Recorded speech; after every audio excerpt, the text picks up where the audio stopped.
Hola! On se retrouve aujourd'hui pour une nouvelle vidéo qui sera mon point lecture, mon update lecture du mois de février. Et comme vous avez pu vous en rendre compte au temps de cette vidéo, elle va être très courte, enfin l'update va être très court, étant donné que j'ai lu que 4 livres ce mois. Ça change des habitudes, je crois que depuis que je suis pas forcément juste sur YouTube en tant que créatrice, mais plutôt en tant que meuf qui suit des gens qui font des vidéos booktube, ça doit être la première fois que je lis aussi peu un mois. Mon mois de février était marqué par plein de choses, je vais vous faire un petit assez court update vie parce que j'aurai l'occasion d'en reparler je pense dans des vlogs. L'année dernière j'ai été en cours, j'ai une nouvelle formation, enfin j'ai un nouveau diplôme plutôt, et j'ai travaillé dans le handicap pendant 2 ans, j'ai fait là des vacations, j'ai fait de l'intérim, j'ai travaillé aussi un peu pour un hôpital là où j'avais fait mon stage pendant ma formation etc. Et j'ai travaillé de nuit notamment. Et là j'ai signé, enfin je vais signer un contrat qui commence demain pour travailler dans l'hôpital de ma ville, donc ce sera plus près mais c'est dans des horaires, des tranches horaires plus courtes. Là où je travaillais avant j'étais en 10h, 10-12 heures. Et là je vais travailler en 7h30, donc c'est forcément des journées moins lourdes, mais ça veut dire aussi travailler plus souvent dans la semaine, comme des gens lambda comme vous peut-être. Mais dans le soin c'est soit vous travaillez en 10-12 heures, soit vous travaillez en 7 heures, et du coup je vais travailler en 7 heures. Bref, changement de rythme aussi. Pas mal comme ça de changements dans ma vie, et quand il y a trop de changements dans ma vie, mon cerveau ne peut pas gérer, et j'ai tendance à angoisser très vite face au changement. Et donc je ne peux pas angoisser et lire. Et je ne peux pas angoisser et lire et tomber malade parce que je me suis chopé une sorte de Covid grippe à 2 reprises, en mode fièvre, pas bien du tout, j'étais aussi vachement carencée, enfin bref, le bazar, donc pas beaucoup de lecture. Et c'est complètement ok. C'est vraiment, c'est aussi pour ça que j'aime faire des points de lecture tous les mois, comme ça vous avez vraiment un aperçu de ce qu'est mon rythme de lecture. Je crois que le mois dernier j'avais lu genre 19 livres. Et en principe, en début d'année, je lis pas mal. Je crois que ouais, j'avais lu 19 livres, dont pas mal de graphiques. Là, j'ai lu que des romans assez courts quand même dans l'ensemble. C'est pas grave, au mois de mars, là on est le 3, à l'heure où je vous filme ça, j'ai déjà fini un livre, je vais sûrement finir un autre aujourd'hui. Donc on est reparti, il y a des choses bien qui arrivent, je vais avoir un peu plus de stabilité dans ma vie et ça va faire du bien, ça aussi. Mais bref, c'était le petit aparté pour vous dire que quand il y a du changement, je suis pas en capacité de lire et ça se reflète dans ce point lecture et c'est complètement ok. Et j'ai fait des bonnes lectures, donc j'ai peut-être peu lu, mais j'ai bien lu, donc ça c'est cool. Maintenant que je vous l'ai présenté, je peux vous le remontrer, mon petit carnet de lecture. Si jamais, je vous mettrai la vidéo où je montre tout l'intérieur des pages dans le petit i et en barre d'informations surtout. Voilà, normalement au mois de février je note mes lectures et comme vous voyez il n'y en a pas beaucoup et j'ai un petit calendrier où je note les fois où j'ai lu. Et j'ai pas lu très souvent, il y a beaucoup de blancs. Bref, j'ai commencé mon mois de février en lisant, en découvrant de la poésie. J'en ai un petit peu parlé dans la vidéo précédente parce que j'ai été à Paris et je me suis acheté notamment un autre livre de l'autrice, tellement j'ai aimé celui-ci. J'ai acheté et lu Ma maison en fleurs de Pauline Bilisari, je ne sais pas comment ça se prononce. Je suis pas du genre à mettre des post-it, des stickets, des... Je n'ai plus le terme mais vous avez compris. Je n'annote pas mes bouquins, à part quand ce sont des essais, et du coup je prends aussi des notes et c'est pour travailler sur moi. Je ne fais pas ça, je n'aime pas mettre genre surligner un truc en disant ah ça m'a fait rire, je mets un petit sticker, je ne vois pas l'intérêt, ok. Mais pour ce livre là, il y avait trop de choses en fait, et à un moment donné je veux bien prendre 40 000 photos avec mon téléphone, mais à d'autres moments j'avais juste besoin de tous les avoir concentrés. Je crois que j'en ai mis une bonne dizaine entre ici et là. C'est un recueil de poésie qui est absolument formidable et qui parle beaucoup, énormément de dépression, d'anxiété, un peu de TCA, surtout d'anorexie, et après on a tout un aspect résilience et acceptation de soi, que j'ai moins aimé parce que ça me parle forcément moins, mais tout l'aspect dépression et anxiété c'est très bien décrit. Ce que je peux reprocher au recueil de poésie, c'est que c'est souvent tourné sur l'amour, et l'amour, là c'est une femme donc l'amour pour un homme, et ce côté un peu idéalisation et ce besoin d'être aimé et d'être en couple, et c'est quelque chose auquel je ne relate pas forcément parce que je pense pas qu'on ait besoin d'une autre personne pour être complètement accompli. Et souvent ça m'énerve. Là-dedans, on parle un peu d'amour. On parle d'amour de soi, beaucoup. On parle d'amour de l'autre dans le sens être en couple, mais on parle aussi d'amour amical et des ruptures amicales. Et c'est une thématique que je vois rarement abordée dans des bouquins, alors que ça brise tellement plus le cœur de se faire briser le cœur par une amie que par un amour à mes yeux. Il y avait plein de choses par rapport à ça dans ce recueil et ça m'a vraiment beaucoup touchée. L'autrice est jeune aussi, c'est peut-être aussi des thématiques qui me parlent le plus, plutôt que quand c'est des quarantenaires, cinquantenaires qui parlent du coup, qui font de la poésie, parce que j'ai pas l'impression que ma vie corresponde à la vie de ces gens-là. Mais là c'était vraiment très très joli, il était vraiment très très bien. Je peux pas vous le vendre correctement, j'ai fait je sais pas combien de stories sur Instagram pour vous vendre ce bouquin. Beaucoup de gens l'ont acheté suite à mon avis ou l'ont mis dans leur wishlist, donc faites-moi confiance, faites comme ces gens et allez l'ajouter parce que il était vraiment très joli, il était vraiment très beau. Je terminerai juste sur un poème qui est un petit peu long et vous savez que j'ai tendance à parler très vite, donc je sais pas si je veux bien le lire, mais il est très vrai, je l'aime beaucoup. Et après on passera aux autres bouquins, aux autres romans surtout. Tout, absolument tout était légitime. J'avais le droit d'avoir mal, de vouloir tout arrêter, d'avoir besoin de temps, de douter, de pleurer, de crier. J'en avais le droit. Et maintenant, j'ai le droit aussi de lâcher prise. Je me suis assez battue, pour moi, et contre moi aussi, surtout. Lisez-le, il est vraiment trop bien, je l'aime beaucoup. Ensuite, j'ai lu l'affaire Midori. Alors vraiment, on va être sur des thématiques très fun au cours de cette vidéo. C'est de Karine Nishimura, qui est une journaliste, il me semble. Si je ne dis pas de bêtises, je l'ai lu en début du mois de février, je garde très peu de souvenirs du contexte. On suit ici, ouais c'est ça, une journaliste qui vit au Japon et qui va être sur le terrain au moment de l'affaire Midori, qui est une vraie histoire, où c'est une jeune femme qui a tué sa fille, il me semble. Elle va être arrêtée et en fait il s'avère qu'elle n'a pas seulement tué sa fille de 4 ans, mais elle a aussi tué des jumeaux. Ils ont été retrouvés morts, je ne sais plus où, etc. Mais elle a commis d'autres infanticides. Et plutôt que de... Je sais pas comment vous expliquer ça. Plutôt que de se focaliser sur le côté judiciaire, on va plutôt relater de quelle était la vie de cette femme et comment est-ce qu'on en vient à tuer ses enfants et quel est son profil, parce que ça se passe au Japon, dans un pays profondément patriarcal, qui est très arriéré, hein, parce que si en France on n'évolue pas très vite, au Japon c'est encore pire, et il y a tout cet aspect des hommes qui jugent des femmes. Vous savez, ce côté ouais, vraiment, des pénis qui se permettent d'avoir une opinion sur l'utérus d'une personne, sur la charge mentale d'une personne, alors qu'en fait, ils ne connaissent rien de ces situations. Et c'est vraiment un livre qui est profondément féministe par rapport à ça. Parce qu'on aurait pu s'arrêter en se disant oui, c'est inadmissible que quelqu'un tue des enfants, c'est pas entendable quelque part. Mais quand c'est le cadre, mais quand ça vient d'une mère, tu te dis mais quel désespoir peut pousser une femme à s'en prendre à ses enfants. Et autant un homme, un père qui tue ses enfants, on connaît à peu près toujours les motivations et le patriarcat. Et autant quand c'est une femme, on voit aussi que le patriarcat est la cause de tout ça. C'est la pression qui est mise sur les femmes, notamment au Japon, où en fait il faudrait se marier avec un homme qui a une bonne situation, et c'est d'ailleurs pour ça que les taux de natalité sont moindres au Japon, hein, parce qu'il faut avoir une bonne situation financière, il faut avoir un certain physique et avoir une certaine attitude, en tout cas représenter quelque chose, se marier avec quelqu'un qui a beaucoup d'argent, parce qu'il faut assumer derrière un enfant et que ça coûte cher. Du coup il y a toute cette pression de trouver la bonne personne, et la bonne personne c'est souvent le bon porte-monnaie. Il faut se marier, la femme arrête de travailler et c'est celle qui va gérer l'argent ramené par le mari. Il n'y a pas ce mode de garde comme on a en France avec des crèches et des nourrices, etc. C'est pas, culturellement, c'est pas quelque chose qui se fait beaucoup. Et donc toute la société fait que ce sont aux femmes d'avoir même parfois une bonne carrière et de régresser entre guillemets pour devenir mère, à abandonner son profil de femme pour devenir mère. Et il y a tout ce côté-là qui est abordé dedans et toute la charge mentale, parce que ça c'est ce qu'on attend d'une femme au Japon, c'est ce qu'on attend d'un couple au Japon. Et dans le cadre de cette femme, de Midori, je ne sais plus son prénom, dans ce cas de figure-là, sa vie n'est pas... Elle n'a pas eu une vie facile et elle n'a pas correspondu à ce standard-là.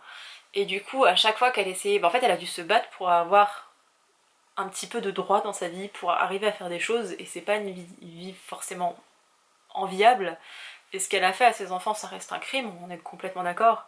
Mais quand on connaît, quand on comprend ses justifications, en fait on se dit, bah en fait, l'affaire Midori c'est vraiment le parfait exemple de ce qui ne va pas au Japon.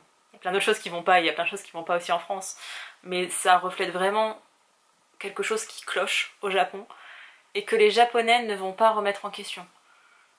Ils vont préférer blâmer cette femme, et les hommes vont préférer blâmer cette femme, plutôt que d'essayer de se mettre de son point de vue à elle et de se dire qu'est-ce qui pousserait une femme à tuer ses enfants? Qu'est-ce qui peut pousser au désespoir à ce point-là de se dire mais ça allait tellement pas qu'elle a tué ses enfants, qu'est-ce qui fait que ça? Non, c'est juste elle est coupable, on la condamne, fin de l'histoire. Surtout qu'il y a encore la peine de mort au Japon. Donc il y avait aussi toute cette question-là de est-ce qu'elle mérite la peine de mort ou la prison à perpétuité ou... Voilà, la présomption d'innocence, ça n'existe pas non plus au Japon. En plus, au même moment, il y avait l'affaire... comment il s'appelait? Carlos Ghosn? Je crois que c'est ça son prénom. Bref, il y avait toute cette affaire-là qui a fait grand bruit en France, et du coup on suit le point de vue de cette journaliste, et on nous demande de couvrir toute l'affaire Ghosn, et on dit oui, c'est inadmissible, les conditions de détention, et en fait en même temps il y avait l'affaire Midori. Et on voit qu'il y avait vraiment deux poids deux mesures. Et on parle aussi de ça là-dedans, et c'était vraiment très bien fait. Et surtout on voit les questionnements de la journaliste, qui veut essayer de la rencontrer, mais qui veut essayer de comprendre ce qui pousse cette femme à faire ça. Et au début, pareil, elle a ce côté un peu critique de c'est inadmissible de tuer ses enfants. Mais en tant que femme et en tant que mère, parce que l'autrice est mère aussi, elle arrive complètement à se mettre à la place de cette femme, et elles ont vraiment une belle discussion par rapport à ça. En fait, l'affaire Midori, elle est un petit peu... Elle est en chacun de nous, enfin chacune de nous, elle est un peu ce portrait des femmes et un peu de tout ce qui va pas au Japon, mais on peut tous se retrouver en fait dans son histoire et dans son parcours, alors que ce qu'elle a fait, encore une fois, c'est horrible et ça reste des meurtres, mais vraiment ça questionne tellement sur cette société patriarcale que t'es là genre bah ça excuse pas, mais ça explique complètement, et en fait tu te dis la pauvre. D'autant plus qu'il y avait toute la catastrophe de Fukushima, et du coup c'est aussi en lien avec l'histoire de cette femme. Et ouais, c'est vraiment bon bouquin bien féministe, japonais, et il y en a pas assez. Donc ça fait du bien de voir ça, enfin japonais, franco-japonais, mais franchement ça fait du bien de voir ce genre d'ouvrage. Donc vraiment, si vous avez l'occasion de le lire, il est un petit peu cher, parce qu'il coûte 17 € pour 171 pages, 72 pages. Il est quand même assez dense, hein. Voilà, c'est de la non-fiction, mais incroyable. Ensuite, on part sur quelque chose, je sais pas si on peut dire de plus gai, parce qu'on est aussi sur une critique, mais c'est un roman. J'ai lu Les enfants sont rois de Delphine de Vigan, parce que Séverine en avait tellement parlé à l'époque. En fait, elle en avait tellement bien parlé pendant les lives, puis après en vidéo YouTube, que je me souviens... Quand j'ai un souvenir d'achat, c'est que vraiment le bouquin m'a marqué, hein. Je me souviens avoir été à Cultura genre à 19h30 pour pouvoir me l'acheter, et un an après je le lis. Ici on suit une femme qui s'appelle Mélanie, qui a grandi avec le Love Story, qui a grandi avec ses émissions de télé-réalité, et elle voyait ça avec son regard de jeune femme, d'enfant, d'adolescente, puis de jeune femme, et elle s'est dit waouh, en fait maintenant il suffit pas d'avoir un talent pour être connu. C'est-à-dire qu'avant fallait être chanteur, fallait être danseur, fallait être comédien, fallait être acteur, fallait être mannequin pour être connu et reconnu par les gens. Et maintenant, début des années 2000, on s'en fiche d'avoir un talent, on s'en fiche d'être doué pour quelque chose, on peut devenir connu pour la personne qu'on est ou la personne qu'on incarne. Et c'est assez triste, mais c'est un reflet de notre société maintenant, parce que c'est encore plus vrai maintenant que dans les années 2000. On suit du coup cette jeune femme qui va absolument vouloir participer à des émissions de télé-réalité, qui va finir par en participer à l'une d'entre elles, sauf qu'on cherche des profils très extravertis, très extravagants, qui se mettent en valeur encore plus, enfin en avant, encore plus en tant que femme. On cherche une femme avec certains attributs, parce qu'il faut représenter le désir, il faut représenter la féminité dans tout ce qu'elle a de plus toxique, c'est-à-dire juste un physique et rien derrière. Et en fait Mélanie, elle est pas bête, et elle n'arrive pas à jouer ce rôle de bébête, parce qu'il y a plein de femmes très intelligentes qui font semblant, enfin qui vont se sous-estimer et qui vont se mettre dans une position assez dégradante pour accéder à ce statut-là. Et notre héroïne elle est pas forcément comme ça, et elle est très introvertie, du coup son émission de télé-réalité c'est un désastre, et elle ne perce pas, et personne se souvient d'elle parce que vraiment elle a fait un flop. Mais c'est pas grave parce que quelques années plus tard, les réseaux sociaux ont avancé, ont pris de l'ampleur, et Mélanie est devenue mère. Elle est avec un mari, elle s'est mariée à un homme qui a l'air très bien, en tout cas qui présente bien, qui bossait dans une entreprise où il avait un bon poste, où il avait un peu d'argent aussi. Et ils ont eu 2 enfants, et la mère était tellement fascinée par tout ce qui se passait, notamment aux États-Unis avec ces chaînes familiales où on montrait des enfants qui dévalaient des cadeaux, etc. Elle s'est dit bah moi aussi je vais faire ça et je vais mettre en avant mes enfants. Donc ça a commencé par sa fille où elle l'avait filmée en train de chanter une chanson. Et là elle a vu des gens qui arrêtaient pas de commenter, boost de dopamine intense, elle s'est dit mais c'est incroyable, je veux ça. Et elle s'est rendue compte que quand elle postait des choses sur elle, ça fonctionnait pas forcément, alors qu'avec ses enfants ça fonctionnait. Du coup elle va mettre en scène d'abord sa fille, puis son fils, et vraiment ça va devenir une chaîne sur les deux, avec un petit peu son rôle à elle, comme on a pu voir des chaînes sur YouTube en France qui ont percé par rapport à ça. Et un jour, sa fille va disparaître. Et elle est en panique, la mère, elle faisait cache-cache, ils jouaient un cache-cache. D'habitude, elle autorisait pas ses enfants à avoir ce genre d'activité parce qu'ils ont ce profil, ce statut un peu d'enfant star. Mais là, elle accepte et sa fille est kidnappée. La mère est en panique, elle comprend pas. Et il va y avoir c'est une sorte de thriller pendant une partie du bouquin où on suit un peu la demande de rançon entre guillemets qui sont demandées par les ravisseurs. Donc on a le côté très télé-réalité de Mélanie et toute son histoire de vie. À côté de ça on suit aussi l'histoire d'une flic qui est complètement détachée de tout ça, qui a regardé un peu les émissions de télé-réalité mais qui s'y intéresse pas et qui a pas ce profil là et qui a pas forcément envie d'être mise en avant ou d'être montrée. Et on a le profil de Mélanie qui est un peu complètement loufoque. Et on a cet aspect là, et c'est vraiment une critique sur les réseaux sociaux et sur la médiatisation et la surmédiatisation des enfants. Maintenant, les lois ont un petit peu changé à ce niveau-là. Déjà au niveau des contrôles par rapport au placement de produits, etc., des marques. Voilà, il y a eu un gros travail de fait là-dessus parce qu'il y avait un gros flou juridique jusque-là. Il y a aussi ce côté préservation des enfants, parce que jusqu'à présent les enfants ils étaient livrés à tout et n'importe quoi. Et ce livre, je pense pas qu'il ait contribué à ça, mais il est arrivé au bon moment en termes de parution. On est vraiment sur cet aspect-là et sur le côté critique. Et j'ai vraiment beaucoup aimé ça, comme Séverine d'ailleurs. J'avais beaucoup peur parce que j'ai pas forcément grandi avec les réseaux sociaux. Moi je suis née en 93. C'est plutôt la génération 2000 qui a grandi avec les réseaux sociaux, qui ont toujours été médiatisés, genre leurs parents qui affichaient leurs photos sur Facebook à l'époque. Maintenant avec Instagram, TikTok, Snapchat, tous les autres réseaux sociaux que je connais sûrement pas et qui m'intéressent pas forcément. J'avais quand même peur parce que Delphine de Vigan a entre guillemets un certain âge, elle est beaucoup plus âgée que moi, je crois qu'elle a genre une 50aine d'années. J'avais peur d'avoir ce côté la boumeuse qui vient faire une critique sur les jeunes d'aujourd'hui, sur les réseaux sociaux, sur que le négatif de tout ça, alors qu'il y a aussi plein d'aspects hyper positifs que personnellement je mets souvent en avant.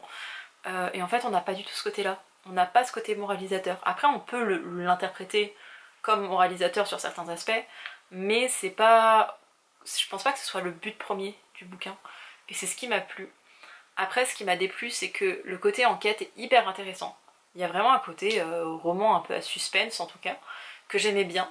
Et la résolution de l'enquête, j'ai été déçue. J'étais franchement déçue parce que, pour le coup, on retombe un peu trop sur ce côté on a voulu faire une critique de la société. Et puis derrière, oh merde, on se retrouve avec cette enquête, faut bien la clôturer, bon je vais faire ça. D'accord. Et il y a un passage, après, le livre est composé de 2 parties, j'aurais peut-être dû commencer par ça. On a le côté, entre guillemets, actuel, avec la vie de Mélanie dans sa jeunesse, on la suit au fil des années, les réseaux sociaux. Et ensuite on a un aspect qui se passe 20 ans plus tard, ou 10 ans plus tard, je ne sais plus. En 2000, je ne sais plus combien, j'arrive pas à retrouver la page. Mais on se retrouve vraiment bien plus tard. Et les réseaux sociaux ont continué leur ascension. Alors je trouve ça dommage parce que l'autrice a... Alors elle l'a écrit il y a quelques années, je crois qu'elle l'a écrit en 2015-2016, quelque chose comme ça. Ou peut-être un peu plus tard, bref, on s'en fiche. Je pense qu'elle s'est pas renseignée sur l'avenir que pouvaient être les réseaux sociaux. Parce qu'à l'époque il y avait déjà TikTok, c'était Musical.ly. Mais elle s'est pas forcément renseignée là-dessus, et du coup la vision qu'elle a donnée des réseaux sociaux bah déjà là je l'ai lu en 2024, enfin, ça tient pas à l'affaire en fait, c'est pas bon parce que la vision futuriste qu'elle a voulu avoir des réseaux sociaux, elle est pas bonne par rapport à notre société actuelle parce qu'on voit bien que la direction que prend les réseaux sociaux ça a rien à voir avec ce qu'elle a imaginé, donc ça m'a déçue par rapport à ça.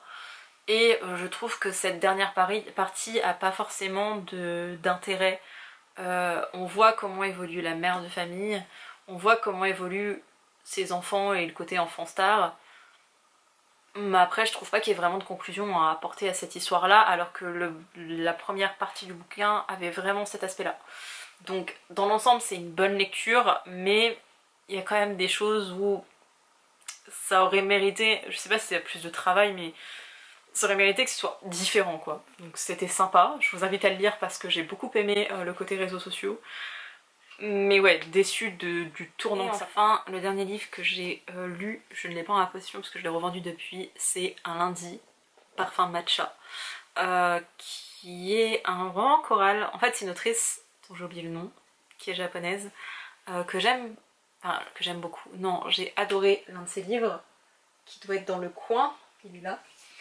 J'ai vraiment adoré celui-ci. La bibliothèque des rêves secrets, il est sorti en poche il y a un an en plus je crois. Donc vous n'avez pas d'excuses pour ne pas le découvrir.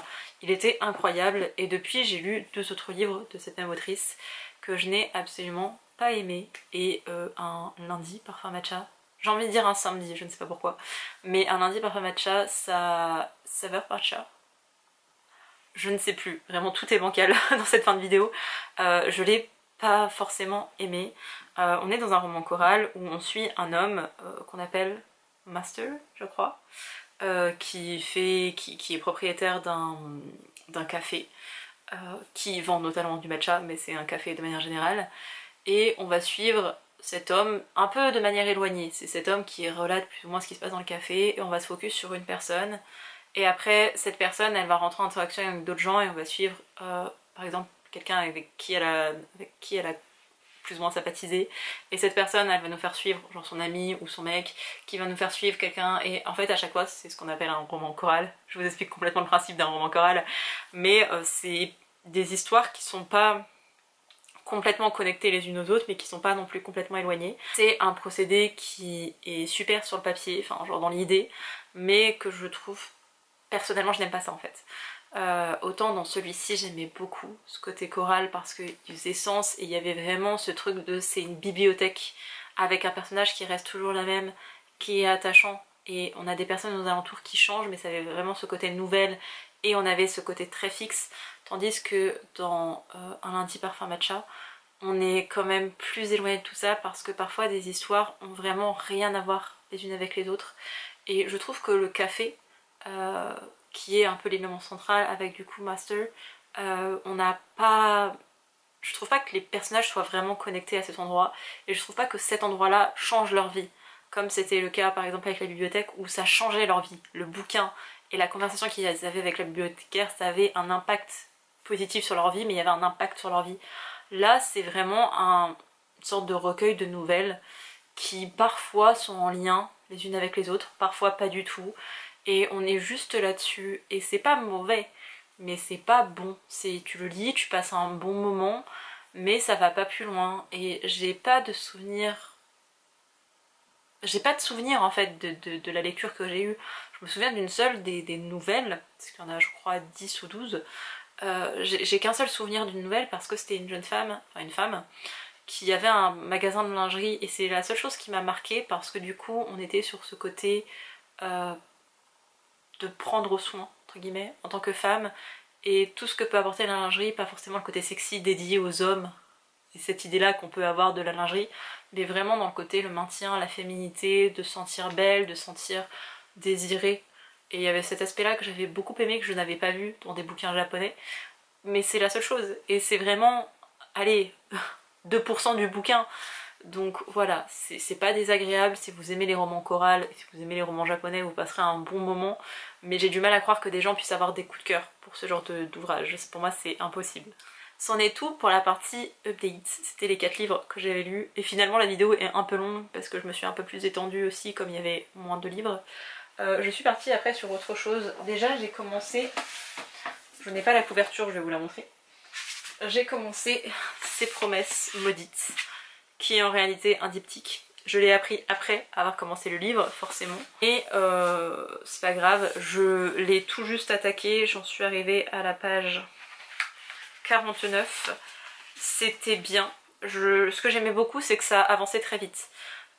Mais j'étais pas forcément à fond dedans. Déjà j'ai lu ça la nuit quand j'étais en poste, donc en fait je lisais 3 pages, puis j'allais répondre à une sonnette, je relisais un truc, j'allais faire un soin. Pas hyper cool, c'était pas hyper pratique en fait. Et surtout je me suis rendu compte qu'il fallait que je sois posée avec ma lecture et que j'ai le temps de lire. Et j'étais pas forcément dans un mood de SFFF. Vraiment j'adore le fantastique, j'adore la fantasy, mais je suis rarement dans le mood pour le lire. Alors que j'ai plein de, notamment romantasy, dans ma palle. Mais voilà, c'est pour ça que je l'ai mis en pause, mais je l'ai laissé sorti pour vraiment que mon cerveau comprenne que d'ici le mois de mars voire avril, je le lise.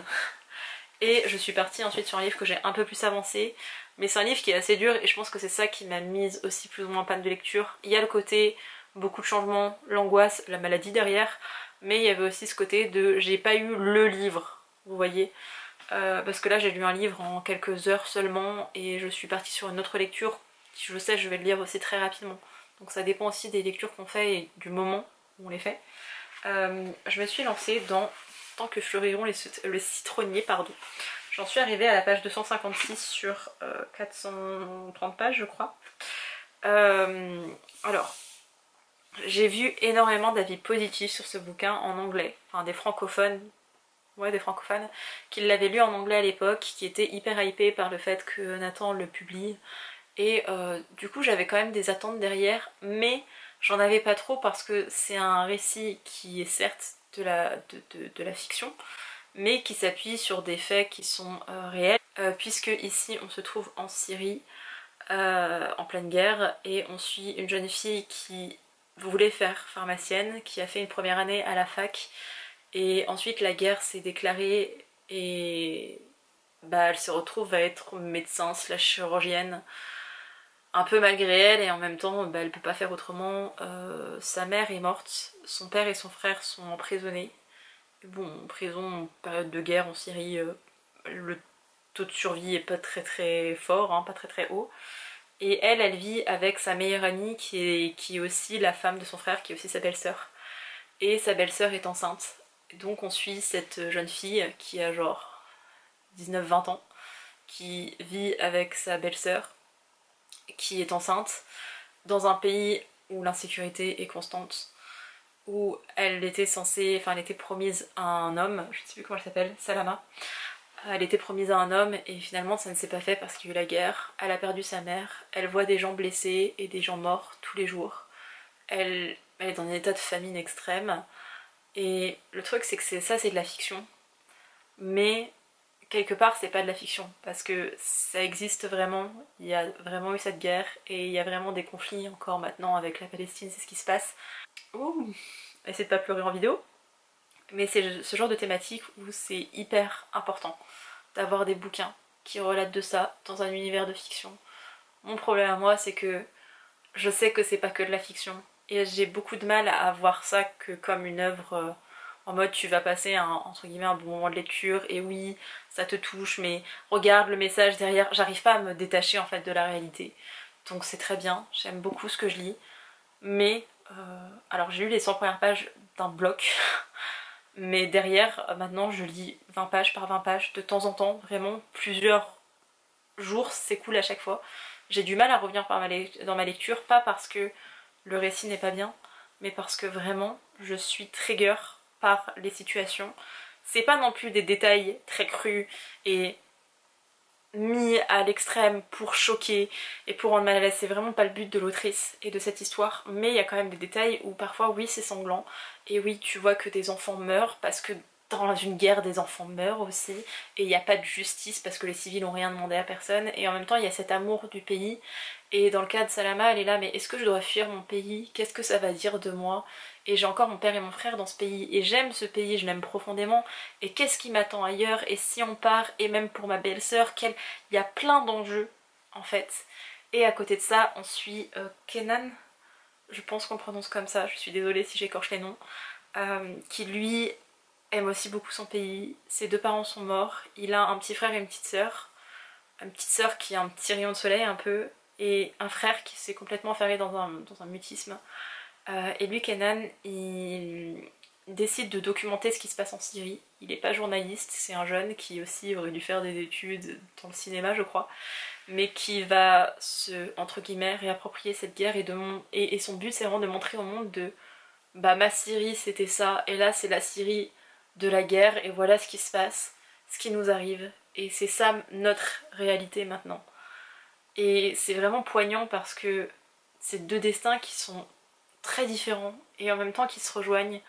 Et c'est vraiment une très belle histoire, hein, vraiment, mais j'insiste là-dessus, c'est vraiment super beau. C'est juste que je me trigger tellement à lire ce livre et je ne peux pas me dire que je l'abandonne parce qu'il est vraiment beau et j'ai vraiment envie de savoir comment ça va se terminer.